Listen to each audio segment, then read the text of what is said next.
மிக கவனமாய் ஆண்டவருடைய வார்த்தையை கேட்கும்படி நான் கேட்டுக்கொள்ளுகிறேன். அல்லேலூயா. இந்த நாளிலும் கூட பிரச்சனைகளை எப்படி சமாளிப்பது, எங்களுக்கு வருகிற உபத்திரவங்கள் என்று நான் சொல்லவில்லை, அல்லது எங்களுக்கு வருகிற பாடுகள் என்று சொல்லவில்லை, எங்களுக்கு வருகிற பிரச்சனைகள், எங்களுக்கு வருகிற நெருக்கடிகளை நாங்கள் எப்படி சமாளிக்கலாம் என்பதை குறித்து ஆண்டவர் பேசின ஒரு சில காரியங்களை நான் உங்களோடு பேச விரும்புகிறேன். அல்லேலூயா. இன்றைக்கு என்னுடைய வாழ்க்கையில எல்லா பக்கத்தாலும் எனக்கு பிரச்சனை பிரச்சனை பிரச்சனை என்று நாங்கள் இன்றைக்கு வேதனைப்பட்டுக் கொண்டிருக்கிறோம். அதிலும் குறிப்பாக தமிழில் சொல்லுகிறது போல, மரத்தால விழுந்தவன மாடு ஏறி மிதிச்சது போல, ஏற்கனவே மரத்திலிருந்து அவன் விழுந்து துன்பப்பட்டு அந்த பிரச்சனைக்குள் இருக்கும் பொழுது பனங்காய சாப்பிட்டு கொண்டிருந்த மாடு தன் காலால மிதிச்சு அடுத்த பிரச்சனையை கொடுத்தது போல இன்னைக்கு பிரச்சனைக்கு மேல பிரச்சனைகள் எங்களை சூழ்ந்து கொண்டிருக்கிறது. எல்லா வளத்தாலும் பிரச்சனைகள் வருகிறது. இங்கால இருந்தா இங்கால வருகிறது, முன்னால வந்தால் பின்னால வருகிறது. எந்த பக்கமும் எங்களால் தலை கொடுக்க முடியாத பிரச்சனை.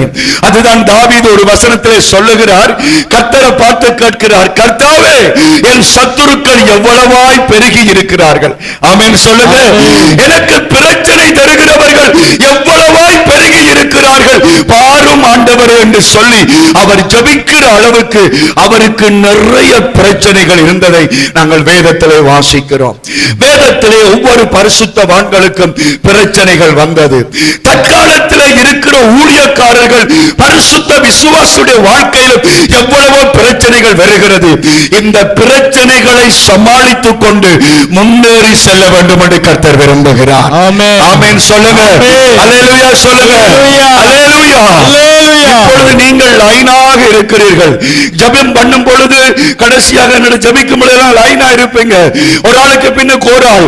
அத போல இன்றைக்கு பிரச்சனைக்கு பின்னுக்கு பிரச்சனைகள் அடுக்கடுக்காக வந்து கொண்டிருந்தாலும் எல்லா பிரச்சனைகளையும் சமாளிக்கக்கூடிய கிருபையை கர்த்தர் நமக்கு தந்திருக்கிறார். அதை நாங்கள் பயன்படுத்தி அல்லேலூயா அல்லேலூயா அல்லேலூயா சோர்ந்து போக கூடாது, தவறான வார்த்தைகளை பயன்படுத்தக்கூடாது, தவறான முடிவுகளை எடுக்கக்கூடாது. பிரச்சனைகளை சமாளிக்கக்கூடிய பலத்தை கர்த்தர் நமக்கு தந்திருக்கிறார். ஆமென் சொல்லுங்க. எந்த பக்கத்தால எந்த பிரச்சனை வந்தாலும் அதை ஜெயிக்கக்கூடிய அபிஷேகத்தை ஆண்டவர் உனக்குள்ள வச்சிருக்கிறது நம்பினால் கையை சத்தி கர்த்தாவே உமக்கு ஸ்தோத்திரம். அல்லேலூயா அல்லேலூயா அல்லேலூயா அல்லேலூயா அல்லேலூயா. பிரச்சனைக்கு மேல பிரச்சனை, ஆமென். போராட்டத்துக்கு மேல போராட்டம். குழப்புகிறவர்கள், எதிர் பேசுகிறவர்கள், வேதனைப்படுத்துகிறவர்கள், கண்ணீர் விட பண்ணுகிறவர்கள் பெருகிக் கொண்டிருக்கிற நாளிலே அதை குறித்து நீ சோர்ந்து போகாமல் எல்லாத்தையும் கர்த்தருக்குள்ள சமாளித்து ஆண்டவருக்காக நீ முன்னேற வேண்டும் என்று கர்த்தர் விரும்புகிறார். அல்லேலூயா அல்லேலூயா அல்லேலூயா சொல்லுங்க. அல்லேலூயா அல்லேலூயா. அதிகமாக கோபப்பட்டு அதிகமாக கவலைப்பட்டு உங்களுடைய இருதயத்தில் நீங்களே வருத்தத்தை தேடாமல் ஆண்டவர் தந்த ஜீவ மன்னாவை கொண்டு முன்னேறி செல்லுங்கள். கையை தட்டுங்கள். அல்லேலூயா அல்லேலூயா அல்லேலூயா. அடிக்கடி நான் சொல்லுகிற காரியம், நானும் நீங்களும் சபைக்குள்ள இல்லாவிட்டால் எப்பவோ லூசுகளாய் போயிருப்போம். ஆமென் சொல்லுங்க. ஆண்டவருடைய பிரசன்னத்தில் இருக்கிறபடியால தான் எல்லாத்தையும் தாண்டக்கூடிய வல்லமையை கர்த்தர் நமக்கு தந்தார். ஒன்று அல்ல, ரெண்டு அல்ல, 20 அல்ல, 30 அல்ல, 1000 பிரச்சனைகள். அத்தனை 1000 பிரச்சனைகளிலும் தேவ கிருபை ஒன்றே நம்மை தாங்குகிறது, நம்மை தப்புவிக்கிறது, நம்மை வழிநடத்துகிறது. அல்லேலூயா அல்லேலூயா. ஆண்டவர் சொன்னார், நான் உனக்கு முன்னே போய் கோணலானவைகளை செவ்வையாக்குவேன். நிறைய கோணலான காரியங்கள், நிறைய குழப்பமான காரியங்கள், சிக்கலான காரியங்கள், இந்த பிரச்சனைகளை எப்படி ஜெயிப்பது என்பதுதான் இன்றைக்கு கர்த்தருடைய வார்த்தையாக இருக்கிறது. ஒரு மனுஷனுடைய பிரச்சனையை குறித்து ஆமோஸ் தீர்க்க தரிசனத்திலே சொல்லப்படுகிற 5வது அதிகாரம் 19வது வசனம், ஆமோஸ் 5:19 ஒரு மனுஷன் சந்திக்கிற பிரச்சனை, அது 2ஆம் வருகையை குறித்து எழுதப்பட்ட ஒரு வெளிப்பாட்டின் வசனமாக இருந்தாலும் ஒரு மனுஷனுடைய பிரச்சனையோடு நாங்கள் அதை ஒத்து பார்க்க முடியும். ஆமோஸ் 5:19 சிங்கத்துக்கு தப்பினவனுக்கு கரடி எதிர்பட்டது போல, சிங்கத்துக்கு தப்பினவன் கரடியிட்ட மாட்டிக்கொண்டது போல, அல்லது வீட்டுக்குள்ளே வந்து சுவரின் மேல் தன் கையை, அல்லது களைச்சு போய் வீட்டில வந்து அப்பாடாண்டு கை வைக்கும் பொழுது பாம்பிட்ட மாட்டினது போல.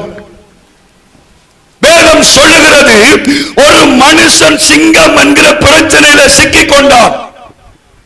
ஒரு மாதிரி அந்த சிங்கம் என்கிற பிரச்சனைக்கு தப்பி ஓடி வரைக்கிற அடுத்த பிரச்சனை என்ன வந்து நிற்கலாம்?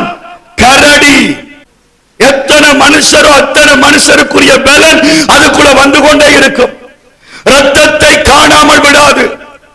ஒரு பிரச்சனை மாற இன்னொரு பிரச்சனை. இப்பதான் சிங்கத்திட்ட தப்பி அப்பாடான்னு பெருமூச்சு விட என்ன வந்து நிக்குது? சொல்லுங்க, என்ன வந்து நிக்குது? கரடி. கரடி அங்க வெளியோட களைச்சு போய் ஓடி வந்து வீட்டு சுவரில் கைய வைக்க அந்த சுவரில் என்ன நிக்குது? பாம்பு. வீடுதான் இளைப்பாறுதல், வீடுதான் பாதுகாப்பு என்று ஓடி வந்தால் வீட்டில் என்ன நிற்கிறது? சர்ப்பம். பிரச்சனை, எங்குமே பிரச்சனை, எங்குமே துன்பம். தலை நிமிர முடியவில்லையே, எல்லா பக்கத்தாலும் எனக்கு பிரச்சனை பிரச்சனை பிரச்சனை. இதுதான் இன்றைக்கு நிறைய தேவ பிள்ளைகளுடைய அங்கலாய்ப்பாய் இருக்கிறது. ஆனால் எல்லா பிரச்சனைகளையும் மேற்கொள்ளக்கூடிய கிருபையை கர்த்தர் நமக்கு கொடுத்திருக்கிறார். ஆமென். ஆனால் அதை நாங்கள் பல வேளைகளில் உணர்வது இல்லை. என் அருமையான தேவ ஜனமே, சிங்கத்திட்ட தப்பி நீ கரடிட்ட மாற்றப்பட்டிருக்கலாம், வெளியிலிருந்து வந்து பாம்பிட்ட சிக்கி இருக்கலாம். ஆனால் சிங்கத்தையும் கரடியையும் சர்ப்பத்தையும் சமாளிக்கக்கூடிய திராணிய கர்த்தர் உனக்கு வைத்திருக்கிறார். ஹல்லேலூயா, ஹல்லேலூயா, ஹல்லேலூயா. கலங்காதிருங்கள். ஆமென். ஐயோ, எனக்கு தான் பிரச்சனை, எனக்கு தான் ஒரே கஷ்டம், பிறந்ததிலிருந்து எனக்கு தான் துன்பம் என்று அந்த பழைய பாட்டுகளை பாடுறதை விட்டுட்டு எப்பொழுதும் கர்த்தருக்கு நன்றி செலுத்துங்கள்.